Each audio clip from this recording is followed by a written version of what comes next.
The first principle we want to cover is adhesion. Adhesion is the preeminent principle in the 5 that we're going to cover today. Adhesion simply is sticking to your opponent. Pretend you've got Velcro on, boom, you're stuck to him. With that close adhesion, stuck to him all the way, you can monitor and control him. You cannot control someone unless you're making good contact with them. You can apply adhesion strategically as part of the fight strategy. Head to foot, top to floor. When you're standing up with him, when you've taken him down, you're stuck to him.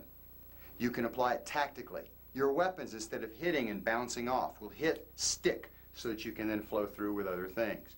We're going to start with strategic adhesion. Give you an example of a technique which allows me to adhere to my opponent from the get-go till the follow-up. It's called inside elbow. Let me show you. As he fires a straight left, what I want to do is I want to get in on him. I want to stick to him, but I've got to run the gauntlet. So I use block right. 1, 2.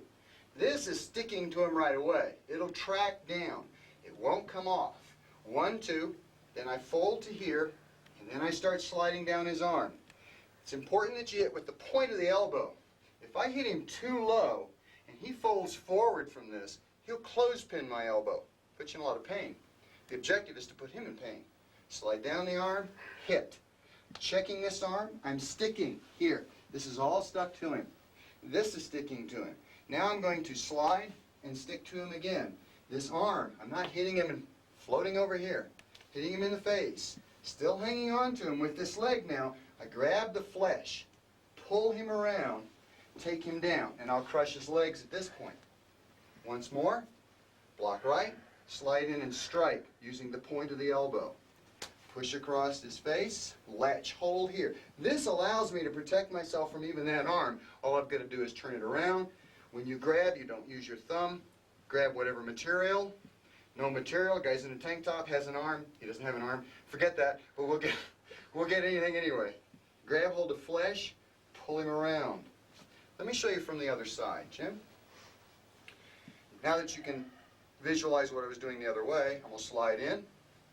Strike with the point of the elbow, step off and hit. This should be a glancing blow that rattles his cage. Grab this, pull it, turn him, force him down, quickly follow him up. My leg is stuck to him. Dropping down can ruin his ankles. Shoot in, weave into his hair, clamp down. I'm adhering from here. Staying here, use my elbow as a fulcrum, pull it up, can add more pain using a natural lever for the nose. The bridge of the eyes would work, but the nose is more fun. Then you can do whatever you want. Once I weave in, pull this to here, you can follow him up any way that you prefer. You could take him back over with his legs wrenched under you. He'd be in a lot of trouble. You've seen adhesion on a strategic level. In the last technique, I stuck to him high and low. Early fight to end. From the time we were up till the time I took him down, I was sticking to him. Now I want to show you an example of adhesion on a tactical level, where adhesion is occurring with your personal weapons. Gus? I want to show you a technique that doesn't use adhesion. Extremely strong. Very good technique. Effective, but has no adhesion. Gus throws a right haymaker. I step in and I hit him in here. Hit him in the groin, hit him in the face. Very effective. I'm slapping him around quite a bit. But see the gap that exists between Gus and I? There's no adhesion here. Show you an equally effective technique. This time we're going to use the elbow, double hand collapse into it. He throws the haymaker. I step in. I hit him with the elbow. Now I can hack him up here. It's called a hacksaw. Hit him in here. Hyperextend this arm so it's not a threat to fold on me. Hyperextend it, swing it out of the way, take it down. Now I've got all the targets available to me for whatever I wish. Let's look at the hacksaw for a second. The hacksaw that you saw me use was done to 2 targets. One, up here, requires a very loose hand, must be relaxed. You want to grind in. Because I'm hitting a small target, not very wide, I only need travel from here to here. When I hit his ribs, I'm traveling from about here to here. Let me explain the difference. What I'm not doing is taking this and moving along this line. I'm moving like a snow plow. The plow's blade is at an angle, goes forward, the snow is cast off to the side. That plow starts doing this with a blade, vehicles are going to be knocked off both sides of the road. So it goes forward. If I was cutting a particular material, wood, metal, it's called a hacksaw because I must exert downward energy with forward motion. The person you hit, the target you hit, should do most of the moving. I'm inside here and I hit Gus. I don't do this. I do that. I move my target just as a snowplow. The beauty of the tactical approach is it maintains contact. Again, what's an important element? Position. Here, my hand is positioned to strike. I'm keeping my opponent near. I can monitor and control. This is strategic adhesion. Tactical, strategic. Gonna swing him around, take him down. The elbow strike deliberately does not knock him away. If I do this, I might knock him back. What I want is a good solid shot to the body that positions, hyperextends, swing him around. Let me show you from the other side. Gonna move in here. As he throws the haymaker, I'm gonna step in, striking with the elbow, hacking into the neck, hacking to the body. Maybe you don't want to hit him up here. Maybe you just want to go for this. One, hack through, hyperextend, swing it. His leg pops out, it's not a problem. Pull him down on this side. Press into him with your knees. Now we're using seating, a principle we'll cover shortly. Gus? One more time from the same angle. He fires, hit him. Hack in here, hyperextend the arm, swing, take him down. Now I'm right on top of him, can do whatever I want. Tactical adhesion ties back to something we were talking about earlier, position. Remember in pool, you have to look beyond the one shot, dropping the ball in the pocket. What you want to look for is the same thing accomplished pool players do. That is to make more shots, to run the table. Where the cue ball ends up after the shot is as important, if not more, than the shot itself. Indonesian fighters know this. They practice it, they work on it. But it does seem to be an element that's lost in many of the modern martial arts. Let me show you how we do tactical adhesion with the legs. We have a particular kick we call a flip kick, because the foot sort of flips to the target, versus a round kick. The round kick is very good, but it is designed to be practiced where you hit and come back. Whether you hit and come back like this, or hit and come back like this. The flip kick, on the other hand, is designed to grind in. Maintains contact, drives down. I hit him with a flip kick, I line up, my leg stays stuck to him. I'm able to press, move in. Now I'm going to use this natural lever, the second lever, pull him down. Again, I'm adhering. Now I'm using tactical adhesion right here. I'm going to use this as my arm bar. Here's my fulcrum, my lever. Just drive him right down. One more time. I line up in here, grind in. Take this, pull it back. Using tactical adhesion. He's thrust against this.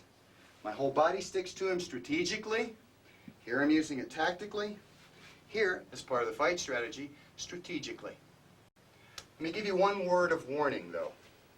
In any fight situation, it's not wise to stick to your opponent when there are other threats or potential threats around. If I think, for example, he has a buddy, and I spend too much time following him all the way to the ground, and his buddy comes at me from behind, I've lost the fight. Be aware of your environment, use it where it's useful, dispense with it when it's not. Let me show you the next part. We're going to move from adhesion now into whiplash.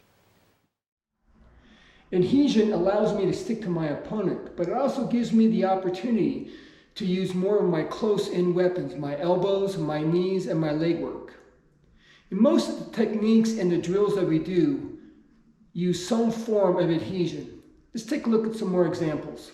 There we go. He grabs and slap his nose so he's feeling this at the same time. Back all the way through, then I come back in the bridge of his nose, come back to here. It's important to come back to here. Then my hands are going to switch as I pick up my feet and I seat. Then I go here and I here. Notice the position is the same position as we did with rolling elbows.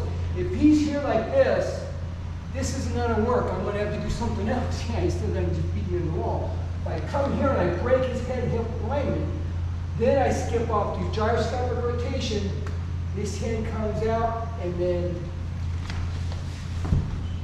I capture his arm, bring it in. I can be leaning on him slightly this way. If I'm here, it allows him to go on his back. And now all his guns are at me. If I go and I come down here and I'm leaning on him a little bit, his guns are that way. I can grab an arm, groin shot. Lean forward. It keeps down here. I don't have to worry about grabbing his hand because the only way he can get out is to drop down. And I'm not going to allow that to happen without picking an eyeball or something. Intimidation. So I'm going to go here. Even if he does throw to the left, my hands are in play. So I hit here, then I can collapse down, do shin elbow right there. I go into locker one. Now the first rule of leg work, this is an adhesion, because I don't want to come in and just touch his leg, because he feels that, he can turn it on me, or he can just step out of it, and I miss that opportunity. So I'm here, smack, move in, I'm in position, then I'm going to do the Elvis. I'm going to roll, pop, grab the leg. Now ideally, I want to pin the foot. I have a bad habit of overshooting it. But still, if I can overshoot it here, he's coming down, I could just do the soft move. Or just like you would if you trap the leg, you're going to let him fall. Let him fall. The same thing, you can catch him Fall. here and let him fall. Yeah. But just